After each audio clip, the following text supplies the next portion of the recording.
নমস্কার, CNN24 এর আজকের সংবাদে আমি শিবানী আপনাদের সবাইকে জানাই স্বাগত। প্রথমে দেখে নেব আজকের সংবাদ শিরোনাম। নাবালিকাকে শ্লীলতাহানির চেষ্টার অভিযোগে এক শিক্ষককে গ্রেফতার করল সুনাই পুলিশ।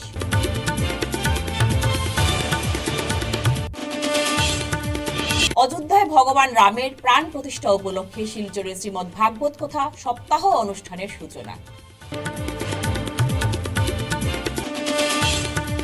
20,000 ইয়াবা ট্যাবলেট সহ 2 পাচারকারী গ্রেফতার রাজনগরে।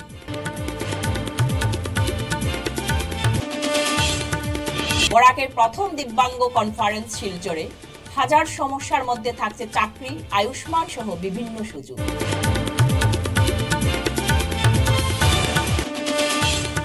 এবারে আজকের সংবাদ বিস্তারিত। প্রতিবেশী নাবালিকাকে শ্লীলতাহানির চেষ্টায় অভিযোগে সুনাই পুলিশ আটক করল এক শিক্ষককে। অভিযুক্ত শিক্ষক সুনাই স্বাধীনবাজার জিপির গোবিন্দনগর প্রথম খণ্ডের রাজু দাস চৌধুরী। গোবিন্দনগর গ্রামের ইন্দ্রমণি দাস চৌধুরী এলপি স্কুলের শিক্ষক হলেন রাজু দাস চৌধুরী। সুনাই পুলিশ শনিবার তার বাড়ি থেকে ডেকে আটক করে জানা যায় যে শ্লীলতাহানির এই ঘটনাটি ঘটেছে গত 20 ডিসেম্বর। দাস পদবীর ওই নাবালিকার মা জানান, মেয়ে পড়াতে আসলাম, আমি ল্যাট্রিনও আসলাম, হয়েছে তোমরা বউ, আমি ল্যাট্রিন থেকে আই ল্যাট্রিন থেকে আইতে আমি হাল্লা চিৎকার শুনিয়া গড় আইছি। আবার পরে দেখি হিয়া দৌড়াইয়া করতে এবারে গেছে কি বাইরা ঘর, আমরা রকর রকর মানুষ আশপাশ মানুষে আইয়া ইয়ে করছে না, ইয়া মাথা জল ডালি আমার 1 ঘন্টা পরে আমার মেয়ে হুশ শরীর হুশ আইছে। হওয়ার পরে তাই আর কিছু মাতিতেও পারেন না, কিছু না।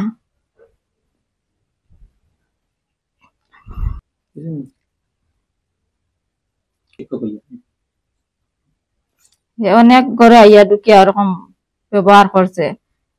এখন তো আর আমরা কিছু করবা নাই, আমরা যাইতে যাইতে গিয়া দিছি গিয়া কেস গিয়া আজকে দরিয়া নিচে আইয়া। শুভেচ্ছা চাই, আমরা মান ইজ্জত চাই, অনুরোধ করি আর এসপি ডিসি আমরা সুবিচার চাই আমরা। গত 20 ডিসেম্বর হঠাৎ ঘরে ঢুকিছে রাজু দাস। ঘরে ঢুকিয়া অত্যাচারী করিয়া পরে তো ওখানে ডালা মারি ফালাইয়া গেছে।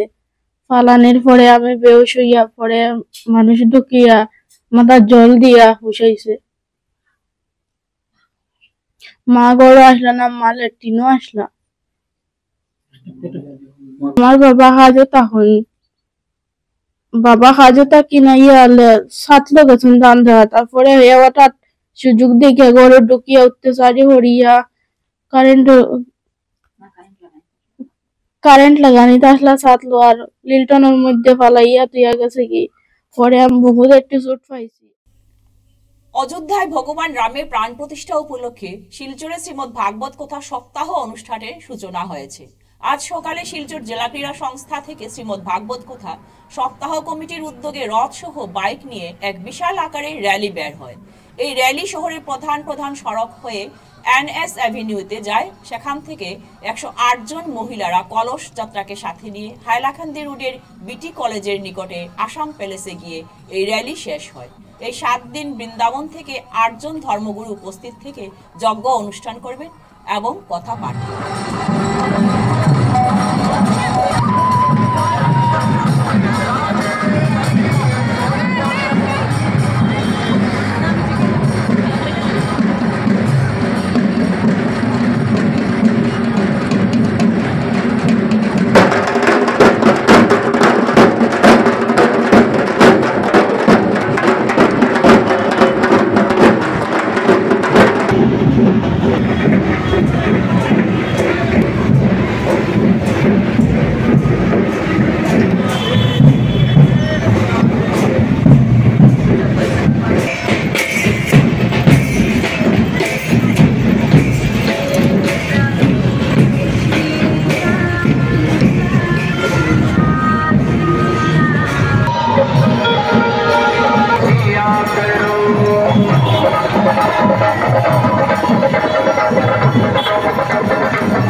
আমাদের মধ্যে উপস্থিত থাকবেন এবং আজকের এই শোভাযাত্রায় স্বর্ণাঢ্য শোভাযাত্রায় বিরাজমান অযোধ্যার শ্রী শ্রী রামলালার যিনি প্রাণ প্রতিষ্ঠা করবেন সেই মহাপুরুষকে আমরা এখানে পেয়েছি।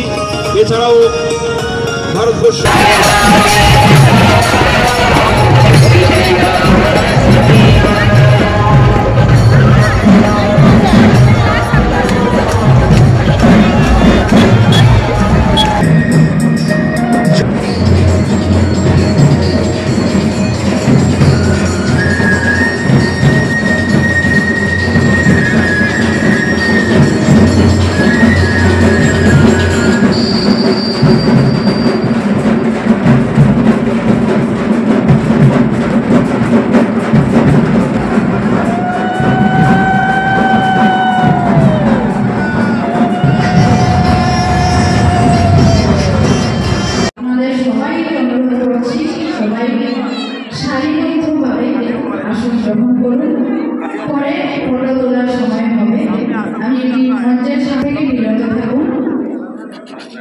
रामचंद्र भगवान की जय। रामचंद्र की 22 जनवरी श्री राम जन्मभूमि अयोध्या में जो भव्य मंदिर का निर्माण हुआ है उसके प्राण प्रतिष्ठा महोत्सव के उपलक्ष्य में इस सिलचर में हमारे एकमात्र उत्तर पूर्व के महामंडलेश्वर और हमारे संत समाज के गौरव हमारे श्री महंत महामंडलेश्वर श्री गौर गोपाल दास जी की अध्यक्षता में ये विशाल कार्यक्रम हो रहा है। इसमें जो है हमारे अंतर्राष्ट्रीय प्रवक्ता श्री मृदुल कृष्ण शास्त्री जी महाराज, हमारे चारों संप्रदाय के श्री महंत श्री आचार्य श्री फुल्लुल दास बिहारी दास जी महाराज, जगत गुरु राधा वल्लभ दासाचार्य जी महाराज, श्री निर्वाणी अखाड़े के श्री महंत श्री धर्मदास जी महाराज के सानिध्य में ये विशाल कार्यक्रम का आयोजन हो रहा है। और इसमें मैं तो सोचता हूँ सिलचर में इतना विशाल कार्यक्रम आज तक कभी नहीं हुआ होगा। हमारे परम पूज्य अनंत शिवभूषित आदरणीय श्री 1008 श्री महंत श्री गौर गोविंद दास जी महाराज के 17वां जो उनका विरह महोत्सव के उपलक्ष्य में और राम जन्मभूमि जो विशाल भव्य मंदिर बना है उसके प्राण प्रतिष्ठा महोत्सव के उपलक्ष्य में ये जो विशाल कार्यक्रम हो रहा है, मैं सारे सिलचर वासियों का अभिनंदन वंदन करता हूं और सबको बहुत बहुत नए साल का बधाई देता हूं। মাদকের বিরুদ্ধে কাছাড় পুলিশ ও সিআরপিএফ এর যৌথভাবে অভিযান চালিয়ে সাফল্য পেল। উদ্ধার করলো 20,000 ইয়াবা ট্যাবলেট। গ্রেফতার করা হয়েছে 2 যুবককে। রবিবার বিশেষ সূত্রের খবরের ভিত্তিতে মাদকদ্রব্য ইয়াবা ট্যাবলেট পাচারের সময় রাজনগর এলাকা থেকে 2 জনকে পাকড়াও করা হয়। দিব্যাঙ্গদের জন্য সমর্পিত জাতীয় সংগঠন সক্ষম সংস্থার উদ্যোগ আয়োজিত হয়েছে দিব্যাঙ্গ সশক্তিকরণ সমাবেশ। এই সমাবেশে মুখ্য উদ্দেশ্য দিব্যাঙ্গদের মধ্যে সংগঠন তৈরি করে ভারত সরকার তথা অসম সরকারের বিভিন্ন প্রকল্প যা দিব্যাঙ্গদের জন্য প্রণয়ন করা হয়েছে সেগুলোকে খুব সহজ উপায়ে তাদের কাছে পৌঁছে দেওয়া। 2016 আরপিডি অ্যাক্ট মতে বরাক উপত্যকায় রয়েছে 40,000-এর মতো দিব্যাঙ্গ। অনেকেই কেন্দ্র তথা রাজ্য সরকারের প্রদত্ত বিভিন্ন সরকারি সুবিধা থেকে বঞ্চিত। দিব্যাঙ্গদের দ্বারা নির্মিত হস্তশিল্প প্রদর্শনী, সুকন্যা সমৃদ্ধি যোজনা, রোজগার বা চাকরি সেবা, আয়ুষ্মান কার্ড সেবা ভারতে উপস্থিত হয়ে দিব্যাঙ্গদের সহযোগিতায় এগিয়ে আসে।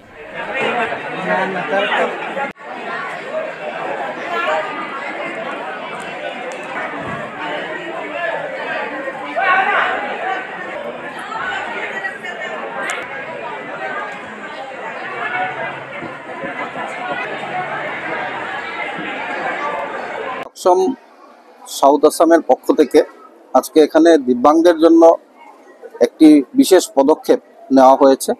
আমি আন্তরিকভাবে সবসময়ের সকল কার্যকর্তাকে মিঠুন রায়ের মাধ্যমে আন্তরিকভাবে ধন্যবাদ জ্ঞাপন করছি যে আজকে আমরা লক্ষ্য করছি যে হেল্প ডেস্ক বসানো হয়েছে, যাদের ইউডিআইডি কার্ড নেই, যাদের এখন পর্যন্ত অরুণোদয় হয়নি, যারা অটল অমৃত কার্ড পাননি বা আয়ুষ্মান ভারত কার্ড পাননি, এইগুলো দেখার জন্য আজকে এই ব্যবস্থা করা হয়েছে। তো 3 দিন ব্যাপী এই কার্যক্রম চলছে। এই 3 দিন ব্যাপী তারা রেজিস্ট্রেশন করে আজকে ফাইনাল ডেতে সমারোহ অনুষ্ঠানে একটা কালচারাল প্রোগ্রাম ওনারা করেছেন। তো এই কালচারাল প্রোগ্রাম আমরা লক্ষ্য করেছি যে দিব্যাঙ্গ অর্থাৎ 2015 ইংরেজিতে সম্মানের প্রধানমন্ত্রী নরেন্দ্র মোদীজি এই শব্দ ব্যবহার করেছিলেন। আর যারা দিব্যাঙ্গ তারা আমরা জানি যে তাদের 2-4টি অঙ্গ প্রত্যঙ্গ হয়তো আমাদের মতো না, কিন্তু তাদের উপর ভগবানের বিশেষ আশীর্বাদ রয়েছে, যারা আমাদের থেকে অনেক বেশি কাজ করার ক্ষমতা রাখে। এভাবে শিলচর তথা বরাক তথা কাছাড়ে আমরা লক্ষ্য করেছি বিভিন্ন প্রতিভা, গানের জগতে বলুন বা খেলার জগতে বলুন, আর্টের ক্ষেত্রে বলুন, বিভিন্ন প্রতিভা রয়েছে। তো এই প্রতিভাদের পাশে থাকার জন্য সক্ষম অনেক দীর্ঘ বছর থেকে চেষ্টা করে যাচ্ছে। আজকে একটা বিশেষ কথা এখানে উল্লেখ হয়েছে যে তাদের যে রেলওয়ে টিকিটের কনসেশন, এই টিকিটের কনসেশনের জন্য তারা একটা সিগনেচার ক্যাম্পেনিং শুরু করেছে। এটাতেও আমি প্রথম সিগনেচার করেছি। আমি আন্তরিকভাবে এই সক্ষমকে ধন্যবাদ জ্ঞাপন করছি যে এটা অনেক বড় ব্যাপার যে দিব্যাঙ্গদের প্রতি মুহূর্তে দিব্যাঙ্গদের পাশে থাকা, প্রতি মুহূর্তে দিব্যাঙ্গদের কি সুবিধা অসুবিধা আছে সেই কথা মাথায় নিয়ে কাজ করা। তো রেলওয়ে বোর্ড বা প্রধানমন্ত্রীর মাধ্যমে বা আমাদের রেলমন্ত্রীর মাধ্যমে তারা যদি আগামী দিনে সেই কনসেশন পায় তার জন্য আমিও বিধায়ক হিসাবে সচেষ্ট থাকব। আমরা জানি দিব্যাঙ্গদের জন্য আজকে এখানে দিব্যাঙ্গ সশক্তিকরণ সমাবেশ নামে একটা সমাবেশ হয়েছে। আমরা জানি দিব্যাঙ্গদের অনেক সমস্যা রয়েছে। এই সমস্যাগুলোর মধ্যে মূলত এখানে রেলওয়ে কনসেশন কার্ড হচ্ছে না আমাদের বরাক উপত্যকায়, এটা একটা প্রধান সমস্যা। তার জন্য আমরা একটা সিগনেচার ক্যাম্পেইন চালাচ্ছি।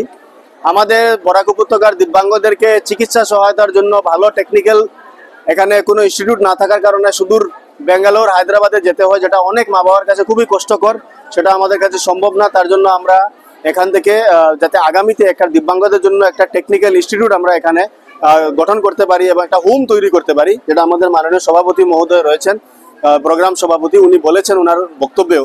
এবং এছাড়াও অনেক দিব্যাঙ্গ রয়েছেন যারা তাদের ন্যূনতম সেবাগুলো থেকে বঞ্চিত রয়েছেন। সেই সেবাগুলোকে কিভাবে করা যায় তার জন্য আমাদের দরকার ছিল এরকম একটা একই ছাদের তলায় একটা কনফারেন্স, যেখানে বিভিন্ন ধরনের সুযোগ সুবিধা, চাকুরি, ব্যাংক অ্যাকাউন্ট, অনেকের ডিসেবিলিটি সার্টিফিকেট নেই, অন স্পট অ্যাপ্লিকেশন, যাদের ভারত সরকার ইন্স্যুরেন্স দিচ্ছে সেই ইন্স্যুরেন্সের ব্যবস্থার জন্য অ্যাপ্লিকেশন অনেকেই করেননি। 99% জানেন না যে ভারত সরকার মানসিক দিব্যাঙ্গদের জন্য 1 লক্ষ টাকার ইন্স্যুরেন্স দেয়, এটা জানেনই না। আজকে এখানে কনফারেন্সে আবার ওনারা জেনেছেন এবং আমরা এখন পর্যন্ত প্রায় 40-এর উপর অ্যাপ্লিকেশন রিসিভ করেছি। তো এই যে ব্যাপারগুলো রয়েছে, এই ব্যাপারগুলো মানুষ জানেন না বলেই বিভিন্ন সরকারি সুবিধা থেকে বঞ্চিত রয়েছেন। সেই সুবিধাগুলোকে তাদের কাছে পৌঁছে দেওয়ার জন্য এই জানকারিটা খুবই দরকার। আর এই জানকারির জন্য আজকের এই সমাবেশ, আর এই সমাবেশ থেকে ডাইরেক্টলি সলিউশনের পথও আমরা হেল্প ডেস্ক বসিয়ে করার চেষ্টা করেছি। এলিয়েনপুর চা বাগানে 7 দিন ব্যাপী ভগবত পাঠের সম্পন্ন হয়েছে।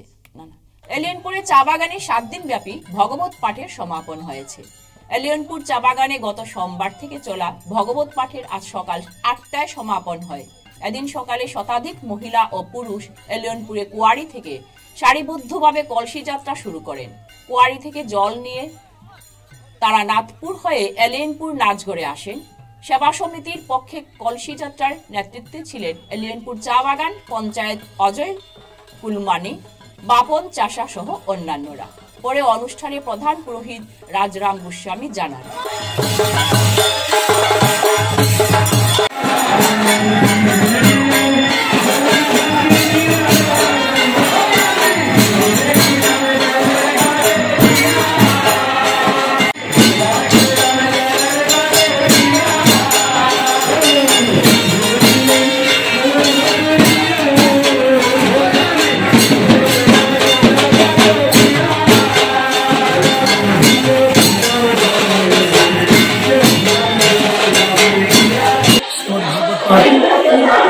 গত সোমবার থেকে আরম্ভ হয়েছে আর আজ রবিবার, আজকে সমাপন হতে চলেছে। 7 দিন, 7 দিনের শ্রীমদ ভাগবত ব্যাপৃত করেছেন এই আমার এলিয়েনপুর বাগানের ভক্ত, ওনারা আমার সাথে আছে। তাই এই ভাগবত পাঠ আমাদের সনাতন হিন্দু ধর্ম, হিন্দু জাগরণের জন্য, যাতে আমাদের ছোট ছোট বাচ্চারা ভবিষ্যৎ যেন তাদের আলো হয়ে থাকে। তাই ভগবান বলেছেন যে গীতার প্রথম শ্লোকে ভগবান শ্রীকৃষ্ণ বলেছেন, যথা যথাই ধর্মশ্চ গ্লানির ভবতি ভারত অভূতানাং ধর্মশ্চ তদাত্মানাং সৃজন্তে পরিত্রাণাং সাধুনাং বিনাশায় দুষ্কৃতাং ধর্ম সংস্থাপনার্থায় সম্ভবামি যুগে যুগে। ভগবান এই পৃথিবীকে রক্ষা করার জন্য যুগে যুগে তিনি অবতীর্ণ হয়, তাই এই কলিযুগে তিনি অবতীর্ণ হলেন শ্রীমদ ভাগবত রূপে। তাতে আমাদের সনাতন হিন্দু ধর্ম যেন বেঁচে থাকে, যেন সবাই আমাদের সনাতন ধর্মের এবং বালক বৃন্দ এবং সবাই যেন এই সৎজ্ঞান সদ্বুদ্ধিতে গীতার জ্ঞানে ভাগবতের জ্ঞানে এই জ্ঞান কথা অমৃত কথা শুনে যেন আমাদের সনাতন ধর্মটা যেন সুন্দর হয়ে এবং সুখী হয়ে যেমন থাকি। আর কৃষ্ণ সামনে এটাই প্রার্থনা আমার, এই ব্রহ্মাণ্ড, এই আমার ভুবন মঙ্গল, এই হরিনাম সংকীর্তন শ্রীমদ ভাগবত পাঠ, এইটা আমাদের পৃথিবীর শান্তির জন্য। তাই আমরা আরো কামনা করি আগামী 22 তারিখ জানুয়ারি শ্রী রামের বাড়িতে আসছেন, তাই ওনার জন্য আমরা শ্রীমদ ভাগবত পাঠ এই এলানপুর বাগানে আয়োজন করাচ্ছি। তাই বলে আমার কথা এইখানে সমাপ্ত করছি। জয় শ্রী রাধে। শনিবার রাজ্যের 21 জন সাংবাদিককে গুয়াহাটিতে সংবর্ধনা দিল জার্নালিস্ট অ্যাসোসিয়েশন ফর অসম সংগঠন। এদিন গুয়াহাটির লাস্ট গেটে পূর্ত বিভাগের কনভেনশন অ্যান্ড ট্রেনিং ভবনে আয়োজিত সংবর্ধনা সভায় রাজ্যের 21 জন সাংবাদিককে রুরাল জার্নালিজম অ্যাওয়ার্ডের মাধ্যমে মানপত্র, সম্মান পদক, শাল, গামছা সহ অন্যান্য উপহার সামগ্রী দিয়ে সংবর্ধনা দেয় জাফা। এদিন ধলাইয়ের যুগসংঘের সাংবাদিক এনামুল কবির লস্কর, করিমগঞ্জের সাংবাদিক জুলি দাস, গণ আওয়াজের সাংবাদিক সুজিত চন্দ্র সহ মোট 21 জন সাংবাদিককে তাদের কর্মদক্ষতার জন্য বিশেষভাবে পুরস্কৃত করা হয়।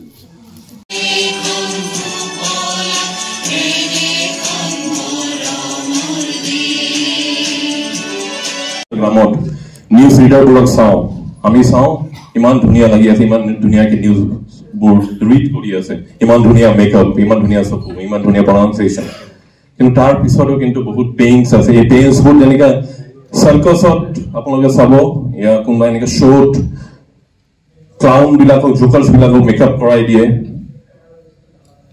পিছফালে যে কিমান পেইন আছে, পাৰ্চনেল পেইনছ, এইবিলাক কিন্তু আমি কেতিয়াও বহি প্ৰকাশ কৰিব নোৱাৰো। এইটো টিভি স্ক্ৰীণত বা ফেচবুকত বা আপোনালোকে স্মাৰ্টফোনত কেতিয়াও নাচায়, আপোনালোকে, আমিও নাচাওঁ। বাট বহুত হাৰ্ডশ্বিপৰ পিছত কিন্তু এটা ৰিফাইণ্ড নিউজ আপোনালোকে আপোনালোকৰ টিভি স্ক্ৰীণত বা নিউজ পেপাৰত পঢ়িবলৈ পায়। চ' আমাৰ জাফা achievers award is a salute to all these brave hearts. আৰু লগতে যিসকলে সমাজৰ কাৰণে নিজৰ নিজৰ ফিল্ডত, এইটো মেডিকেল ফিল্ড হ'ব পাৰে, এণ্টাৰপ্ৰেনাৰশ্বিপ হ'ব পাৰে, পলিটিক্স হ'ব পাৰে, যিসকলে কাম কৰি গৈ আছে, তেখেতসকলক শ্ৰদ্ধা জনাই, তেখেতসকলক সেলুট করার কারণে আমার এই জাফা এচিভার্স অ্যাওয়ার্ড। ফিরছে একটি বিরতির পর, সঙ্গে থাকুন। 100 প্লেসমেন্ট সহায়তা, শিল্প অভিজ্ঞতা এবং আরও অনেক কিছু পাওয়ার সুযোগ নিন। International Institute of Cosmetology and অ্যাস্থেটিক্সে যোগ দিন এবং শিলচর বসকোটেক, বাজান্তিপুর, পণ্ডিতে কসমেটোলজিতে আপনার স্বপ্ন এবং ক্যারিয়ারের মধ্যে ব্যবধান পূরণ করুন। ফিরে এলাম বিরতির পর। আগামী 9 জানুয়ারি মঙ্গলবার সোনার শিলডুবি তিনমুখী মোহাম্মদিয়া মাদ্রাসা প্রাঙ্গণে অনুষ্ঠিত হবে ইসলামী সম্মেলন। রবিবার এ নিয়ে সাংবাদিক সম্মেলন করে প্রস্তুতির কথা তুলে ধরেন আয়োজকরা। আয়োজক কমিটির তরফে মাওলানা হাফিজ জয়নুল আবিদিন বলেন, এদিন মাদ্রাসা প্রাঙ্গণে 2টি পর্বে সকাল 10টা থেকে রাত 10টা অবধি চলবে অনুষ্ঠান। 9 জানুয়ারি 2024 ইংরেজি মঙ্গলবার আমাদের 69তম বাৎসরিক জলসা অনুষ্ঠিত হবে। উক্ত জলসায় আমরা প্যান্ডেলের কাজ প্রায় 80% আমাদের হয়ে গেছে এবং আমরা প্রায় 5000 মানুষ এখানে বসার ব্যবস্থা করেছি। প্রয়োজনে আরও আমাদের এখানে যথেষ্ট জায়গা আছে, আমরা তা ব্যবস্থা দেওয়ার আমাদের কোনো অসুবিধা হবে না ইনশাল্লাহ। আর আগামী এই মঙ্গলবার এখানে বরাক উপত্যকার বিশিষ্ট ওলামায়ে কেরামগণ উপস্থিত থাকবেন। আমরা এত অঞ্চলের জনসাধারণকে আহ্বান করি আমাদের এই অনুষ্ঠানে আসার জন্য। জাতি, ধর্ম, বর্ণ নির্বিশেষে সবাইকে আমরা দাওয়াত দিতেছি আমাদের এই অনুষ্ঠানে এসে আমাদের অনুষ্ঠানকে সাফল্যমণ্ডিত করার জন্য। ধন্যবাদ। আজ শিলচর শিলংপট্টির স্কুল রামকৃষ্ণনগর সোশিও ওয়েলফেয়ার সোসাইটির ব্যবস্থাপনায় 24তম রামকৃষ্ণনগর মিলন উৎসব পালিত হয়। এই উৎসবে প্রথমে সোসাইটির প্রাক্তন সভাপতি লক্ষ্মীকান্ত ভট্টাচার্য সোসাইটির পতাকা উত্তোলন করেন। এরপর সোসাইটির সদস্য ও সদস্যরা একখানা উদ্বোধনী সঙ্গীত পরিবেশন করেন। সোসাইটির প্রাক্তন সভাপতি লক্ষ্মীকান্ত ভট্টাচার্য এই মিলন উৎসবের বিষয়ে খুব সংক্ষেপে বক্তব্য রাখেন। পতাকা উত্তোলন করলাম। আমাদের সভাপতি এখন অনুপস্থিত এবং তার অনুপস্থিতিতে এই কার্য আমার দ্বারা সম্পন্ন হলো। এই 24তম আমাদের রামকৃষ্ণনগর সোশিও ওয়েলফেয়ার সোসাইটির মিলন উৎসব আজ হবে। এই অনুষ্ঠানে সকলকে আমি শুভেচ্ছা জানাই। সকলে আমরা একসঙ্গে মিলিত হয়ে যে প্রতি বছর আমাদের নিজেদের মধ্যে সম্পর্ককে আরও সুন্দর করি, সেই জন্য আমরা এই অনুষ্ঠান করে থাকি। আমরা সকলকে শুভেচ্ছা জানাই। আমার বক্তব্য এখানে এই পুণ্যভূমিতে আমার জন্ম হয়েছে। ভগবান যেন আমি যদি জন্ম গ্রহণ করি আরো ভবিষ্যতে এই জন্মের পরে পরের জন্ম আমি যেন আমার ভারতবর্ষের পুণ্যমাটিতেই জন্মগ্রহণ করি। গতিকে ভারত আমাদের নিজের দেশ, আমাদের জননী। ভারত জননীকে আমরা কি করে এগিয়ে নিতে পারি? আমি ভাবি আমাদের সবারই কর্মব্যস্ততা আছে, নিজস্ব জীবন আছে, তার মধ্যেও আমরা এই দেশ আমার, এই ভাবটা যদি আমাদের থাকে, আমাদের ভারতবর্ষ অনেক এগিয়ে যাবে। আইরংমারা বাজারে প্রয়াত মদন মোহন পালের স্ত্রী বীণা রানী পাল গত 4 জানুয়ারি বার্ধক্যজনিত কারণে আইরংমারা স্থিত নিজ বাসভবনে শেষ নিঃশ্বাস ত্যাগ করেন। মৃত্যুকালে তার বয়স হয়েছিল 87 বছর। সম্মিলিত লোক পরিষদ শিলচরের সাধারণ সম্পাদক তথা বিশিষ্ট সমাজকর্মী সুব্রত পাল তার মৃত্যুতে গভীর শোক প্রকাশ করে শোক সন্তপ্ত পরিবারের প্রতি সমবেদনা জ্ঞাপন করেছেন। এবারে খেলার খবর। রীতিমতো জমে উঠেছে এফসিটি সিজন 7 ক্রিকেট টুর্নামেন্ট। শিলচরবাসী মারোয়ারি সমাজের ঐক্য ও ভ্রাতৃত্ববোধকে আরো মজবুত করে রাখার জন্য এই ক্রিকেট টুর্নামেন্ট আয়োজিত হচ্ছে গত 7 বছর ধরে। এবছর শুরু হয়েছে 3 জানুয়ারি থেকে, চলবে 14 জানুয়ারি পর্যন্ত এবং ওই দিন অনুষ্ঠিত হবে ফাইনাল ম্যাচ। রবিবার ছুটির দিন থাকায় শিলচর ইন্ডিয়া ক্লাব আয়োজিত এই টুর্নামেন্টে দেখা গেল ব্যতিক্রমী চিত্র। বিভিন্ন বয়সের নারী পুরুষেরা দর্শক হিসেবে মাঠে উপস্থিত থেকে খেলার আনন্দ চুটিয়ে উপভোগ করেছেন।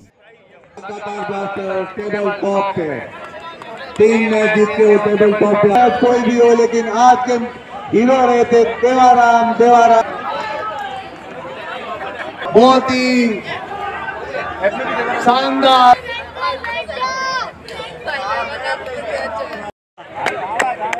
चलो क्लैप फॉर देवाराम भैया।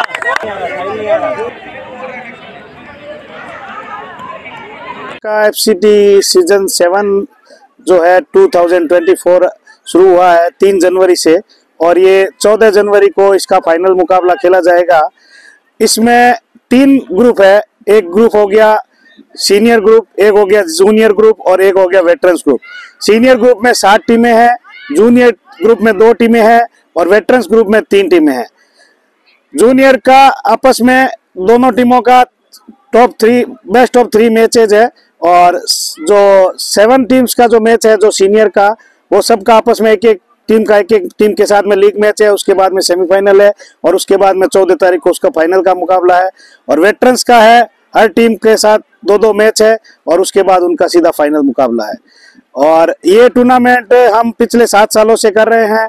पहले हमने इसकी शुरुआत उदय शंकर मार्ट से की थी, और उसके बाद हमने इस शिलचर स्पोर्टिंग ग्राउंड में भी एक टूर्नामेंट करवाया था जो कि डे नाइट के रूप में था, वो भी काफ़ी सक्सेसफुली रहा था। और उसके बाद में हम लगातार ये 4 सालों से अभी ये इंडिया क्लब में करवा रहे हैं, और बहुत ही अच्छा रेस्पॉन्स है। ये एक्चुअली में हम लोगों के एक मारवाड़ी समाज का जैसे कि एक गेट टुगेदर है। इसमें बच्चों से लेके बड़े बुजुर्ग सभी इसमें शामिल होते हैं। और सैटरडे संडे को तो आप अभी देख ही रहे हैं, आज संडे के दिन में कितनी भीड़ है। और फाइनल के दिन में भी बहुत ही अच्छा मुकाबला जो होगा वो सभी देखने के लिए यहाँ पे आएंगे। और हमको ये सब देख के हम लोग इसमें एक एकता महसूस करते हैं कि हम समाज, हमारा पूरा समाज ये एकजुट होकर ये कार्यक्रम कर रहा है। আজকের সংবাদ এ পর্যন্তই। নমস্কার।